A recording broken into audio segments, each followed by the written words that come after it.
Hi, Facebook friends. Helen Arcantu here, CEO of the YWCA of Northern New Jersey. My pronouns are she, her, hers, and I'm so happy to have some time with you today on this Wednesday. Um, yes, it's Wednesday. Sometimes I have to think about it. If you're in Northern New Jersey, it's a beautiful day today, and today's a great opportunity with YWTV to talk about a conversation that sometimes people don't want to talk about, but it could not be more important. And I'm so grateful that we have Michelle Spencer here with us today so that we can delve right into it. Um, so, with that, let me welcome Michelle. So Thank nice you. to Thank you, have Helen. you. And, for our viewers, we know that it doesn't matter what age you are. Sometimes we think about this thing related to age because that's when we start, getting into that headspace. But the reality of it is, at every age, it's important to really think about doing an advance directive. It's a process that gives a patient a voice, and to have decisions in their medical care. We don't always, we don't have a crystal ball. We don't always know when it's going to be needed, what age it's going to be needed, and obviously, we all hope that it's something that we won't have to, embrace, anytime soon. But nonetheless, um, it's one of those pieces like an insurance policy that really should be done and sitting there. And when you need it, then you don't have to be, focusing on it, during a time of crisis. So that's what we're going to talk about today. But before we do that, I want to tell you a little bit about our guest today, Michelle. She works in a level one trauma center in New York as a patient advocate. She is responsible for empowering patients and their families to make sure that their patients' rights are upheld. And, patients' rights are something that legislatively, were really pushed to be created. And, definitely is something that everyone isn't always aware of, that they have.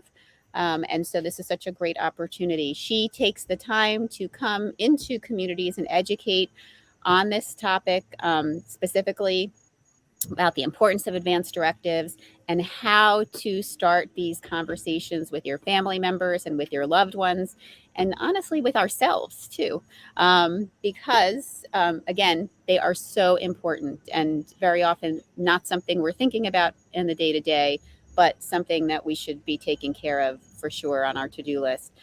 Michelle herself is happily married to a wonderful man. She's a proud mother of four beautiful children, and we are so grateful that she takes the time to speak on this topic, um, just so that we can all, learn more and, put ourselves into a headspace of, not leaving this for another time and pushing it to the front of our to-do list or getting it on our to-do list. For many people, it's not even on their list. So with that, welcome, Michelle. Thank you so much for joining us today.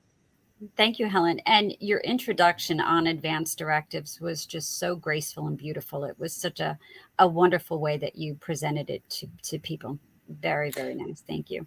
Well, and some of our viewers know because I've talked about it a lot. I mean, this is actually a space where I always say I am the poster child of the sandwich generation because not only am raising, 9-year-old twins, but I'm also caretaking for my 91-year-old mother.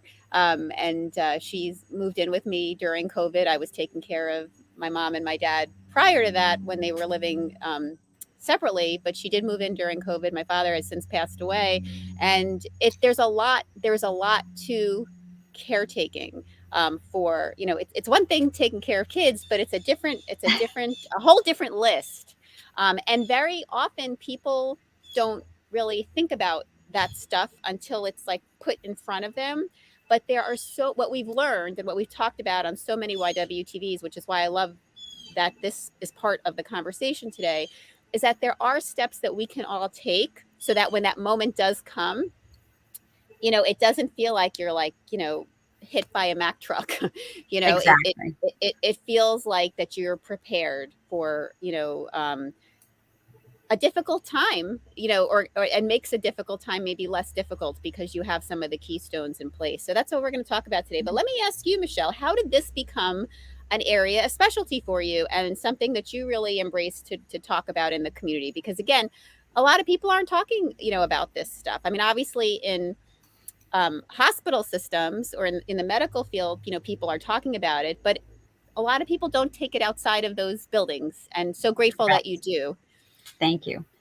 So, this patient advocacy involves helping families and patients have a voice, and it is their patient's right to decide what you want to do with your life and your care. Personally, my mom passed away when I was 18, and we didn't have that conversation. And at 18 years old, I was in an ICU, and a doctor came in and said to me, and back then they used these words. He said, "You're going to have to make the decision." And I distinctly remember the words, "pull the plug." I had no idea what it was. And although I knew that it had to be done, that hurt, that guilt stayed with me forever. And number one, I never wanted anyone to be in that position. Fast forward 50 years, my dad became sick quite quickly. And thankfully, again, sandwich generation, he fought me. He didn't ever want to discuss this because back then, there were not a lot of treatment options for some of these illnesses. And our parents, they wanted to be the stoic patriarch and matriarch of the family. Don't let the children know there's anything wrong. Let's not talk about it. It'll go away, whatever the case may be. Luckily, I am in this position, and I had the opportunity to do it differently with my dad and kind of experience some of these advanced directives questions. Although it was one-sided, I did it and he just listened. So it became very personal for me. I think families, as you put so eloquently, they need to be able to be present with their loved ones when they're going through something and not have to worry about this as well. If we can have that discussion ahead of time and take it off the plate of families and children and spouses, I think it would be just such a better time, a better way to spend those moments with your loved one when they're going through something. Not all the time is it terminal. Advanced directives are very important for people that, like you said, just are walking around day to day. So it's personal to me. And I've seen it Yeah. help so many families here take the burden off and just let them be present with their loved ones. What a great gift to just be present with your loved one when they're sick.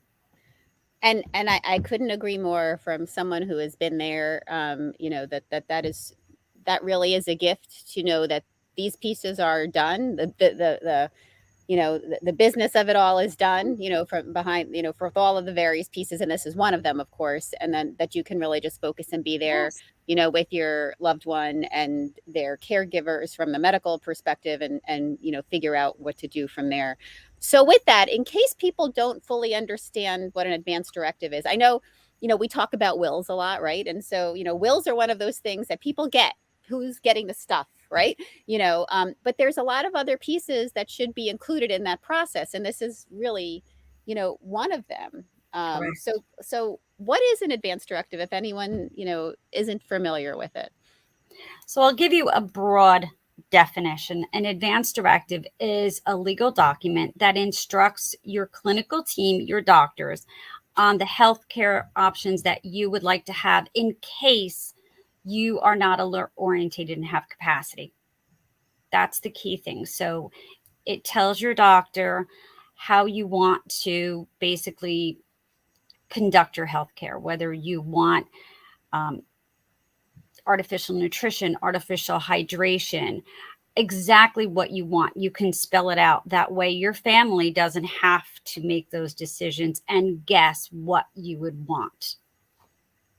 Yeah, and that's so important because, especially and of course, this isn't something for just our, aging community for sure. This is really No. something that, everyone should be thinking about. But, you know, it's so important that each of us, whatever our feelings and thoughts are reflected, in those decisions. And even if we're not, able to talk about it at that particular moment. And that really it helps extend your voice for a time when maybe you're not up to talking, but you are making those decisions during a clear mind, a time of clarity, about what you really want for yourself. Helen, you nailed it. You're making the decisions when you're of clear mind and have clarity. We all saw this, unfortunately, with COVID.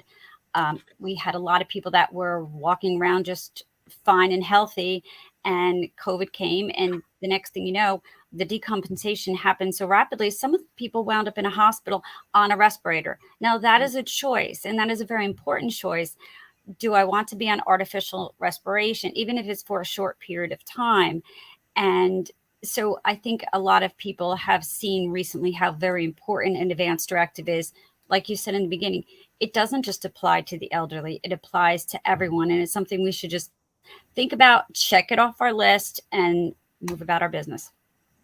So you mentioned earlier, which might be a surprise to some, is that it really isn't just for, the end. That's that that correct. that that that it's involved in really your entire, potential kind of healthcare journey. Even if Yes. you're, at different stages. So can we talk about that, because that might be new information for some people. Okay. So, as I said, an advance directive, many different documents, but a healthcare proxy is an agent that the patient chooses to act on their behalf in case they do not have the ability to, if they're not alert oriented and have capacity. That could be for 5 minutes, 10 minutes, it could be for a week. So I can choose someone. I can choose my daughter. I can choose my friend if I feel that my family just can't handle that burden. And I can say, Helen, you are my agent.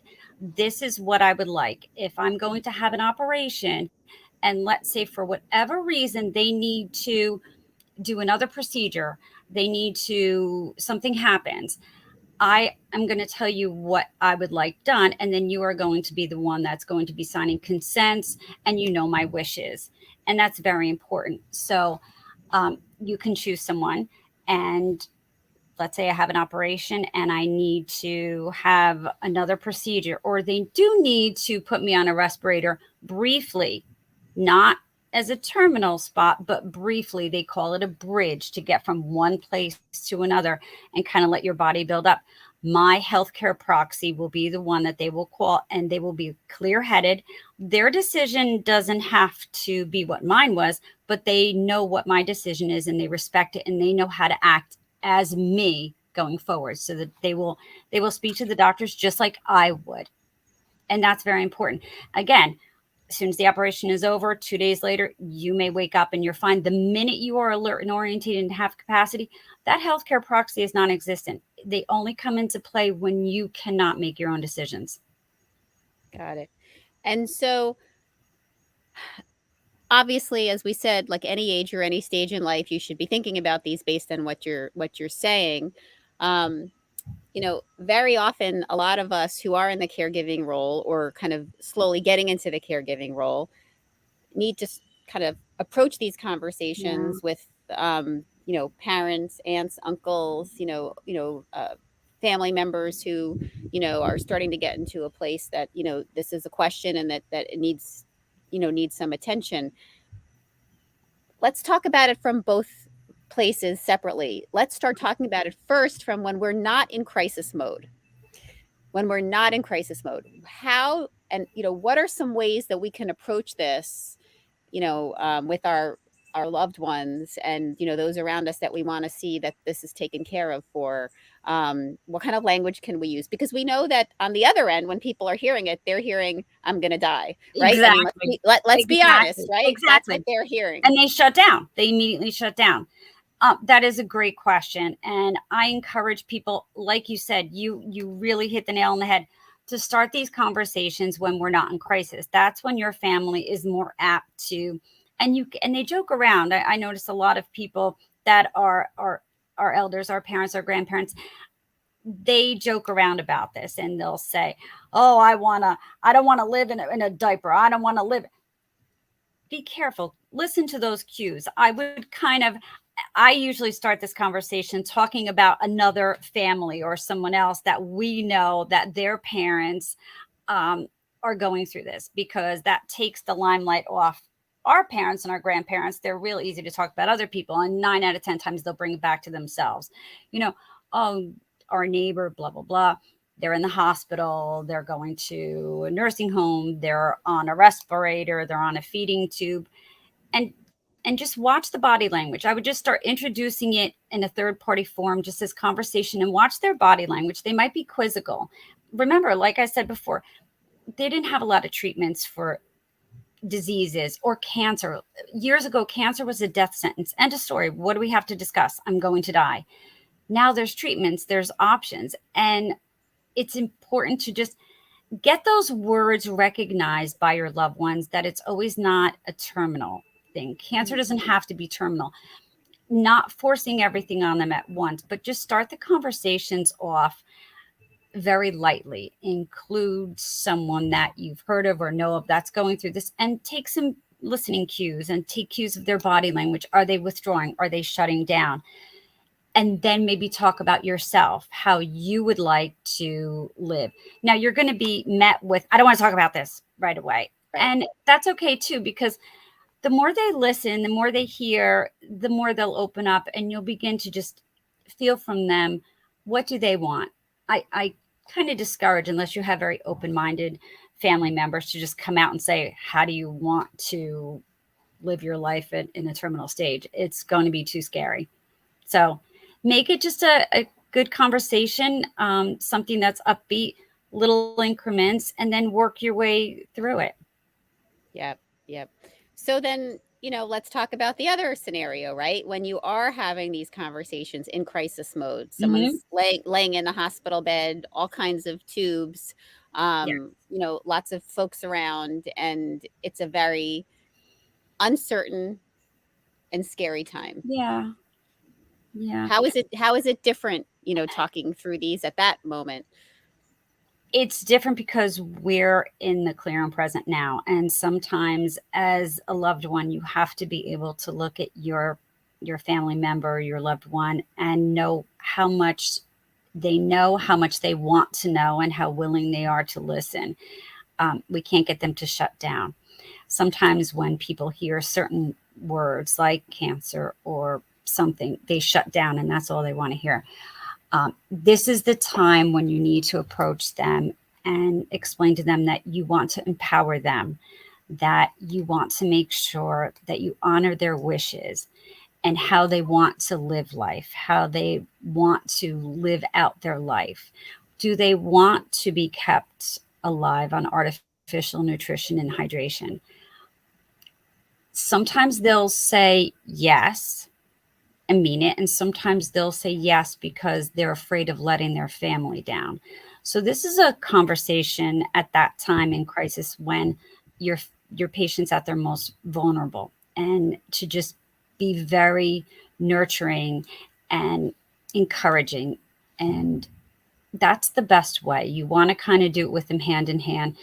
If you feel that a medical professional in the room with you to help answer clinical questions or just give a nod is helpful, then I suggest you do it. Right now, across the band, there's palliative medicine, which we never heard of when we were growing up. They're such a big help. They can help set goals of care, which sometimes as family members we can't, but they can talk to a patient about goals and what they want. And the family member can just sit there and be that support and take the burden off of them. So in crisis time is the time to really just empower the patient to tell you how they want to live their life and make them understand it's okay. Whatever they want to do is okay. Yeah. Well, what so much great information that you're giving us to kind of keep in mind no matter what scenario we're approaching this in. And again, I really implore everyone that, one of the ways I think too that you can really approach this with your elders, in your life, is saying, I'm doing this right now for myself. Why don't we do it for you too? I find sometimes that makes it less scary. That's saying, we should all kind of do this as a family together.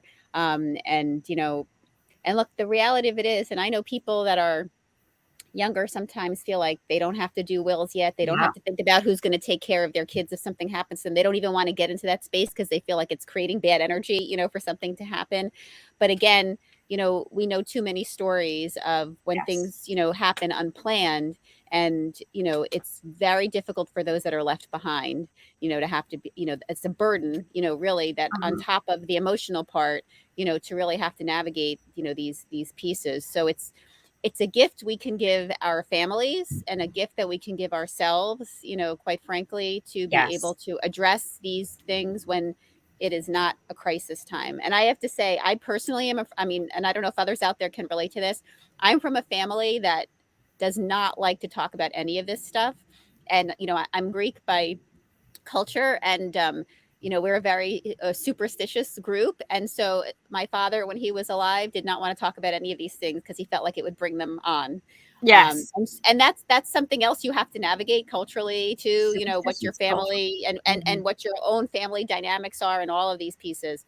But I Yeah. will say, when I've watched people who have done it, in a planful way, in a non-crisis way, um, you know I can look at their families and I think to myself, that really gives a peace of mind, to the process, and really feels like it's like well thought out, and, and clear, as I said, clarity of mind. So I do Yeah. encourage everyone, to really think about that for your family, as well. And take some time to think about who you want to have as your healthcare proxy. It may not necessarily be your spouse, it may not necessarily be one of your children, and that's okay. I would really give some thought into who you can choose that you can trust with how you want to have your life lived, and choose that person wisely. Again, you can always change them. You can change your healthcare proxy daily if you want to. The one thing that I will just say that's very important, when you choose a healthcare proxy, please make sure they have a copy of the form. There is a form. And remember, if you become not capacitated, there's no way for that healthcare proxy to prove that they're the proxy without that form. Or So I encourage people, take a copy, take a picture of it on their phone if you have to, but have that paper so that when you go into a medical facility or want to speak to a doctor, you have the documentation. They have to ask. It's part of our job to make sure that we protect your privacy as the patient. Well, that's so great to know too, because that definitely gives an extra layer of, comfort, with the process, that there is some flexibility with it. It's not set in stone. You don't have to feel like it's done, No. like one and done from that perspective. Yeah. And also that it is kept, confidential, and supportive. Um, and let me ask one more question, because I know that the time goes quickly. But when you are choosing that person, Okay. right? And I know very often, sometimes in families, when you're picking, that person, that there are those family dynamics of, how do you, as the person making the choice, because, and sometimes people, you should be talking about it with people in advance, right? How should you be managing some of that part of it in the discussion as well? That's a very good question. So, as a family, I would encourage families to sit down and have this conversation as a whole. Again, the entire family or everyone that you want to be part of this conversation should know what you, as the patient, want, have your healthcare guided and directed. So everyone should be on the same page. They're all your agents. You are just going to choose one point person and a backup. You always choose an alternate in case that person is not available. But everyone should know your plan. You're guiding it. That's the beautiful part of a healthcare proxy. You're guiding it. So you're just choosing one person as the point person, as your agent to carry it out. Everyone should know it. Everyone can have a copy, but everyone should be on the same page. So this one person is really, for lack of better terms, just your mouthpiece while you don't have capacity. They are not making any decisions. It's all you. Well, this is all such, great information. Before we leave each other, is there anything else that you think that we should be thinking about in relation to this piece? Or is there also, kind of a part two that we should come back and talk about again, that might be related in some way, which is a conversation unto its own? You know what? This is a lot. There certainly is a part two. We just skimmed the surface basically today of the importance of, and to start the conversation. I can't urge everyone enough to start the conversation, start thinking about it. That takes a while to digest. Once you digest it, there are different advanced directives, and it would be a great idea to have a part two to go through them, because people get so confused as far as a living will, a healthcare proxy, I'm a surrogate, I'm a guardian, a lot of these things. And I find that people need some more education, because they're using these terms and they think they're using it right, but they're not. So to have everyone clear on what advanced directives they are having would be wonderful, so they know the difference between a living will and a healthcare proxy and guardianship. That would be very important. But right now, I just start the conversation, and if you think about it on your own, start it for yourself, start it for your loved ones. It's never too soon. Well, I can't thank you enough for kind of creating this space for us to start thinking about it. And, my hope for those watching is, that brings you to that next step of actually doing it. We're so grateful that we have you as a resource. We have a link here for our viewers so that you can follow up, get some more information, about advanced directives. You can also feel free to, write questions or comments, on this broadcast, whether you're watching it live or later. And, we will make sure that we get some responses back to you. And, from our perspective, we're so grateful, Michelle, again, that you have us thinking about this tough conversation, and also hopefully reframing it so it doesn't feel so tough and just feels like one of those things we have to do and should do, and just get it done and, move on into a different space until we need to go back and look at it. I appreciate you having me on. It's wonderful to be able to talk about this topic without people running and hiding under a desk and holding their ears because they don't want to hear it. So my goal is to just bring this out and make it not so scary. So I appreciate you allowing me to bring this forward. Well, and I believe this is the beginning and not the end of many other conversations with you around this space. And, for those of you watching, many of you know that we have our Friendship Fridays event, our senior programmings, which is a great place, also to be sharing this conversation. So we'll be, talking a little bit about that with Michelle and seeing if we could pop this up there as well. And just, make sure all of our caregivers are thinking about it. I'm in my 50s, and, been dealing with this with my parents, on and off for the last, probably 10 years for sure. And, sometimes we don't put ourselves in this space because we're in a different, phase of life. And, our parents may be, vital, and we're not thinking that they need this, but it's, so important that, you start having these conversations with your family members, start thinking about, formalizing, these decisions. And we'll keep it as a conversation at the YW, thanks to having such great folks in our community like Michelle that are sharing, sharing this important information with us. Thank you, Helen. Thank you. And to our viewers, we hope you have a great day. We hope that we've planted a seed. We also hope that you take this broadcast and share it with others in your life. You've watched it. This is a great way to start the conversation with those in your life who you maybe don't know how to broach it. Share the link with them and have them watch the conversation themselves. Maybe it'll help, bring down the anxiety about the process, when they, hear a little bit more about it, through the lens that Michelle has shared with us today. You are part of the power of YWTV, which is really sharing, information that's, linked to our mission and supporting the community that we serve. And we hope that, you take that seriously. And again, not only for yourself, embrace this, but share it with others in your life. Everyone have a great day. Please stay connected to our social media and to our website for upcoming events. So much going on as we are getting into the fall season. And, we hope to see you, whether it's virtually or in person, at, so many of the opportunities that we have to get together. And Michelle, thank you again. And we'll be staying in touch and following the great work that you're doing as well. Bye, everyone. Take care. Bye.